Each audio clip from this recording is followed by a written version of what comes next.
Welcome, truth seekers and mystery solvers, to another episode of The Real Crime Diary.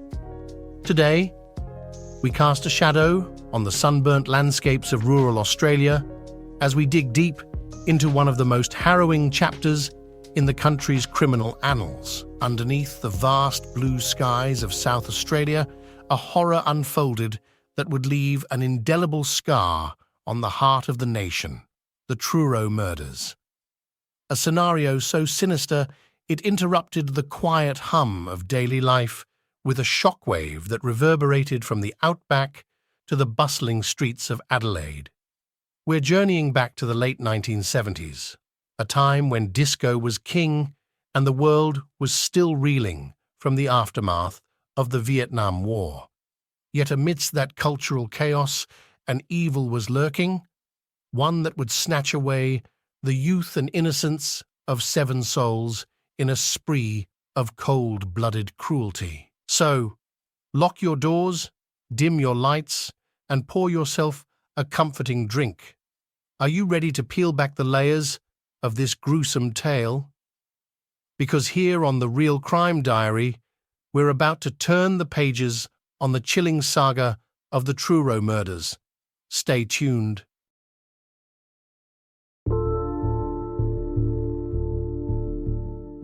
Picture this: a serene Australian landscape near Truro, a place that masks a grim secret beneath its quiet exterior. It was April 1978. Imagine the tranquility of mushroom picking in the bushland, an activity as innocent as they come. But for William "Bill" Thomas and his brother, their routine foraging unearthed a horrifying discovery: what they initially thought to be the leg bone of a cow. As true crime sleuths, we know that sometimes clues to the darkest of deeds come from the most unexpected places. Bill's wife, Valda, sensed something off about that so-called animal bone. It took 2 days for her to persuade Bill to return to the scene. On that second inspection, the stunning revelation: the bone was human. And what's more, a shoe clung to the remains. Within it, the harrowing final traces of the victim's human skin and painted toenails. Can you sense the chill that must have prickled their skin? What they stumbled across were the remains of Veronica Knight, an 18-year-old who vanished 2 days before Christmas 1976. The scattered clothes, the stains that spoke of bloodshed, and the bones. They told a tale of terror that the land had kept secret for over a year. Initially, it seemed like an isolated, tragic end, possibly an individual who got lost and succumbed to the unforgiving Australian elements. Veronica's death wasn't deemed suspicious at first, an assumption that, in retrospect, seems almost naively tragic. It wasn't until another year had passed that this pivotal case began to unfold its gruesome layers. In April 1979, much like a scene out of our worst nightmares, the skeletal remains of 16-year-old Sylvia Pittman were located merely 2 kilometers from where Veronica's had been discovered. The connection was undeniable, and from there, the dots started connecting back to 5 other disappearances in Adelaide. Disappearances that until then murmured of foul play, but lacked a voice to confirm such fears. Can you imagine the monumental task ahead for the South Australian police? A complex puzzle was laid out before them, hints of a serial killer's pathway through their jurisdiction. It was at this moment the true scope of the atrocity began to take form, a realization that more victims may lie hidden, awaiting discovery. 11 days after Sylvia was found, that dreaded confirmation came. Another search party located 2 more skeletons in a paddock across the road. They were Connie Iordanides and Vicky Howell, pieces of this dark puzzle that seemed to grow increasingly macabre with each discovery. Listeners, I wish I could say that was the end of it, but as we delve deeper into the bowels of the Truro murders in our following segments, you'll soon realize that the depravity of humanity knows no bounds. This was just the beginning of unraveling who would become known as two of Australia's most heinous criminals. Stay tuned as we investigate the unsettling relationship between Christopher Worrell and James Miller, the duo behind this series of brutal crimes, and how a single, chance statement at a funeral led to the subsequent chase for justice. But for now, let's take a moment of silence for the victims, whose stories we will revisit with the respect and solemnity they deserve. In our journey through the shadows of the Truro murders, we come to a harrowing juncture: the arrest of the perpetrators. These aren't your typical criminals skulking in alleyways. This is a tale of an unsuspecting duo whose dynamic proved as unusual as it was deadly. So, picture this: Christopher Worrell, a young man described as charismatic yet sociopathic, a figure who drew people in with a magnetic pull only to ensnare them in his lethal trap. And then there's James Miller, the 38-year-old labourer whose infatuation with Worrell set the stage for a grim partnership. They met behind bars, Miller there for a minor crime, and Worrell for a more nefarious background of rape and armed robbery. After release, they formed what could only be described as a dominant submissive relationship, living and working together, with Miller utterly captivated by Worrell. The depth of their bond is chilling. They shared a roof, bread, and even a dark secret. Miller was infatuated with Worrell, who somewhat indulged him initially, but as Worrell's interest in women grew, Miller's role shifted. No longer the object of affection, Miller became an accomplice, the Robin to his Batman in a very twisted version of the tale. Now let's fast forward to a car crash on February 19th, 1977. The crash that took the life of Worrell along with a female friend.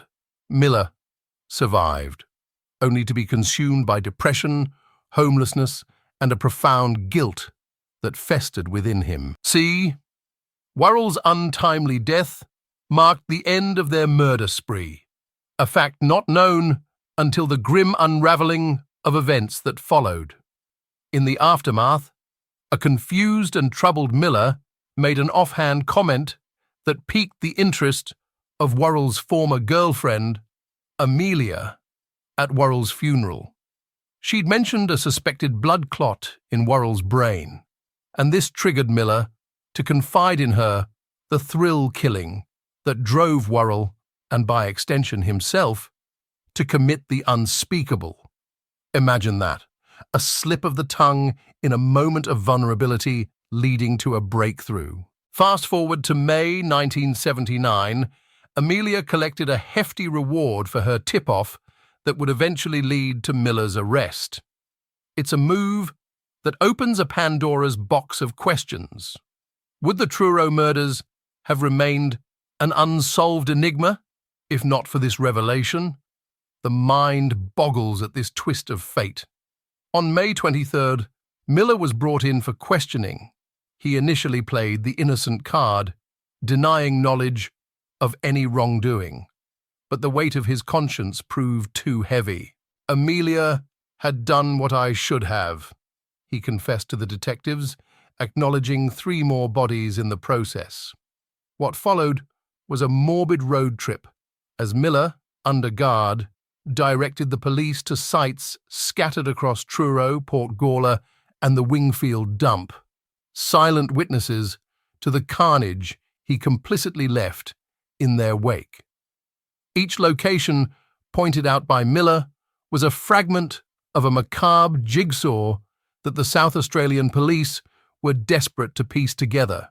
The complexity of Worrell and Miller's twisted bond, the negligence of Miller's love that metamorphosed into passive participation in murder and the eventual unraveling of this dark tale highlight the grim reality of human nature's hidden faces. As we peel back the layers of their deceit, we confront the unnerving truth. Sometimes, those we least suspect harbor the most sinister of secrets. Next, we prepare to delve into the lives cut tragically short by this ruthless pair. The victims, whose fates were cruelly altered by encounters that should have been as mundane as hitching a ride or accepting a lift home, take center stage. Their stories, as much as their untimely ends, deserve our attention as we continue to unpack the haunting saga of the Truro murders. Stay with me as we honor their memory in the next chapter of this dreadful yet compelling chronicle. In today's episode, we pause to remember the lives that were cut short by a heinous spree of violence.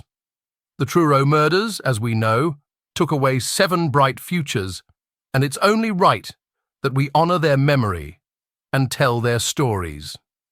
Veronica Knight was just 18 years old when Christmas shopping turned into her last outing. She wandered away from a friend and accepted a ride that she believed would bring her back home. Instead, it was a cruel detour to Truro, where she met a fate no one should ever know. Veronica's absence left a hole in the hearts of her loved ones, her future abruptly erased. Tanya Kenny, only 15, was new to the city, her thumb outstretched in hope of an adventure after hitchhiking from Victor Harbor.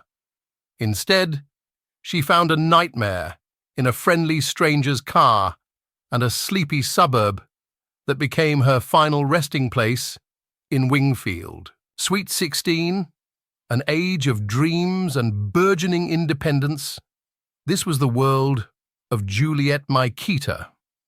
After her part-time job, she waited for the bus that would never come, accepting a lift that led her not home, but to Port Wakefield. The description of her final moments, as told by Miller, is a chilling reminder of the vulnerability of youth. On the 6th of February, Sylvia Michelle Pittman, also 16, stood at the Adelaide railway station with expectations of the evening ahead.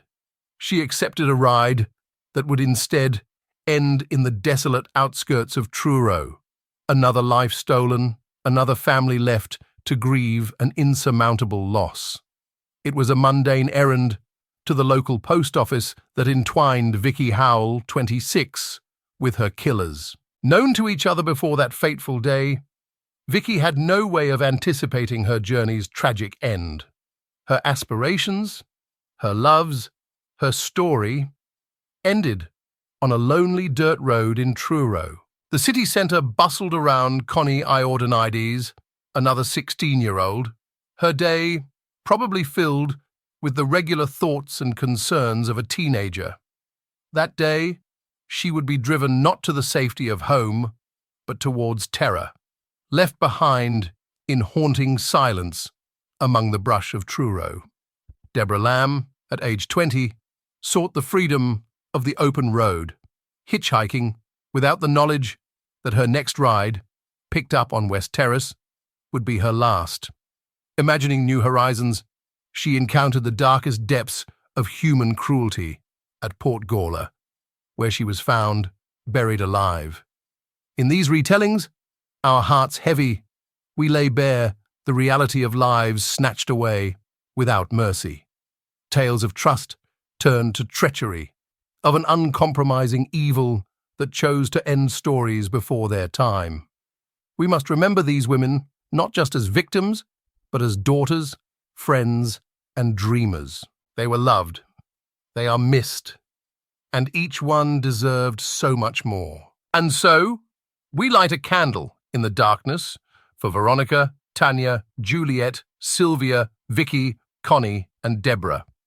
As we continue to weave the narrative of the Truro murders, let these names remind us that behind every crime are human lives deserving of dignity and remembrance. In the face of such cold brutality, we choose to honor warmth and light, the irreplaceable spark of each and every victim lost. In the heartbeat of a courtroom, silence can speak volumes, and the trial of James Miller was a symphony of such profound quiet it was almost deafening. Imagine, if you will, this man, not the merciless killer typecast you might picture in such tales, but a figure riddled with contradictions, claiming innocence while sitting centimeters from the slam of a judge's gavel which could seal his fate for eternity. Miller's trial kicks off in early 1980, his deeds laid out like a macabre mosaic for all to see, the conniving pickups, the secluded places, and the terror that followed. With a chilling sense of foreboding, the case unfolds as a narrative that would test the very fibers of judicial precedent. The courtroom drama escalated as Miller took the stand. His assertive disclaimer, "I didn't murder anyone," fell upon ears that had seen too much to be easily swayed. This wasn't a courtroom brimming with naivety. His portrayal as an unwilling participant, an accessory to Worrell's horrific spree, bordered the unbelievable for many. His defense hinged on separation from the act of murder. He claimed he was merely the driver, a passive enactor who awaited Worrell's return, his hands, legally speaking, untainted by the violence that unfurled meters away. But we know, don't we, that evil doesn't always hold a knife. Sometimes it steers the wheel or walks aside, enabler to deeds most foul. Think of it. The adrenaline, the nervous glances, the weary jury members with furrowed brows, and Miller himself fixated upon the tales of his own regret. He admitted that he should have reported Worrell, but deflected guilt for the grimmest of results. What sticks in the mind is the chilling concept. 6 times a silent sentinel to the brutal end of a life. 6 times, not by the knife or the noose did Miller act, but by his sheer presence, his assistance post factum. He too was anchored to the souls that Worrell dispatched with terrifying glee. The verdict is pivotal, resounding not only in the court, but through the veins of legal doctrine. Miller was found guilty of 6 of the 7 murders, all but the first, Veronica Knight, whose demise had initially been wrapped in mystery. But it's the nature of his guilt that etches into legal history. You see, South Australia had not seen such an application of the law. A man convicted of murder despite never laying a finger on the victims. This set a striking precedent for accomplice liability, stretching its definition beyond active participation to the realm of silent complicity. Imagine the waves of discontent, the uproar, as James Miller is given 6 life sentences, an undulating seismic shock to the core of the community. But therein lies the nub of the matter. Does being the onlooker, the one who hides the deeds of another, place you on par with the hand that strikes the fatal blow? Miller's conviction opened the floodgates to a deluge of legal debate. Was justice served, or was it a stretch of the long arm of the law? It's a tale that even now draws deep lines of division in the sands of opinion. This trial wasn't just the story of James Miller or the lives cruelly snatched away. It was a reflection, a refraction of our understanding of guilt and complicity. It painted the courtroom not with the blacks and whites of clear-cut morality, but with the greys that hint at our own vulnerabilities, our shared capacity for sin, or at least for silence, in sin's shadow. As we ponder the twists and turns of this courtroom tale, let's remember that in the theatre of justice, the actors are real, the drama authentic, and the consequences everlastingly binding.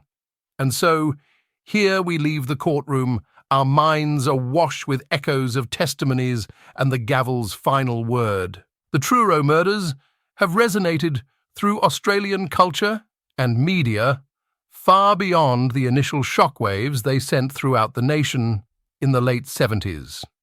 This case has been a morbid muse for countless writers and filmmakers, becoming something of dark folklore in the true crime community.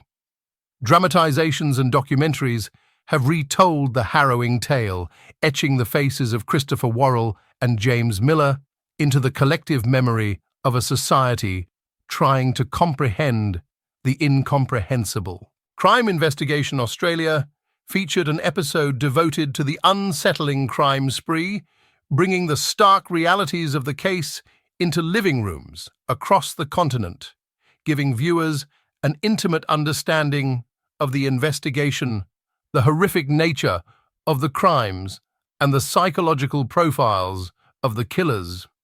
Meanwhile, the world of podcasts, a medium that has experienced an explosive rise in the true crime genre, has provided a platform for deeper dives. Australian True Crime released a podcast in 2022 entitled Serial Killers at Truro, offering lengthy conversations and expert insights, chipping away at the veneer of these killers to expose the human and inhuman elements within. Written works also play a crucial role in how the Truro murders have been immortalized. Authors labor over the details, such as the chilling account Death Row at Truro by Jeff Plunkett, painting detailed portraits of the murderers, their heinous acts, and the lasting scars left upon the families and communities. Or consider Anne-Marie Mikita's heartfelt testimony in It's a Long Way to Truro, providing a poignant perspective from the mother of victim Juliet Mikita. These books, these cultural artifacts, they do more than tell a tale. They immerse the reader in the anguish, the outrage, and sometimes the numbing void of unanswered questions. What's fascinating, and perhaps what allows such stories to hold a grip on us, is the need to understand the darkest corners of the human condition, to wrestle with the ideas of evil, justice, and the fragility of life. The Truro murders became a touchstone discussion for sociologists and criminologists, enabling an exploration of the dynamics of predator and accomplice, of the way violence escalates and the patterns that such unmourned catastrophes knit into the tapestry of criminal history. While the acts themselves are confined to a now historical paragraph of time, the narrative, the cautionary tales, and the lessons continue to echo. As true crime aficionados, we keep returning to these stories, not just for the thrill, but to honor the memories of those lost and to remind ourselves of the vigilance needed in a world that harbors such darkness. As we close the spine-tingling chapter on the Truro murders, our journey through the shadows casts a lingering question. What drives a person to commit such cold-hearted crimes? It's a disturbing ponderance that leaves us examining the darkest corners of the human psyche. Now I want to hear from you, our dedicated sleuths and listeners. Let your thoughts flow. What theories do you harbor about these devouring events? Did the punishment meet the breadth of the crime? What kept these tragic revelations hidden for so long? Dive into discussion with us on social media, share your musings, and become an active thread in the fabric of The Real Crime Diary. Don't forget to hit subscribe to stay updated on our latest true crime tales. Like this episode to support the series, drop us a comment with your insights, and share this podcast to spread the word and build our community of crime enthusiasts. Each click, Each conversation, each of you, helps us grow and continue bringing these narratives from the shadows into the light. Remember, the story never truly ends as long as we keep seeking the truth. Until next time, stay vigilant and keep your mind sharp.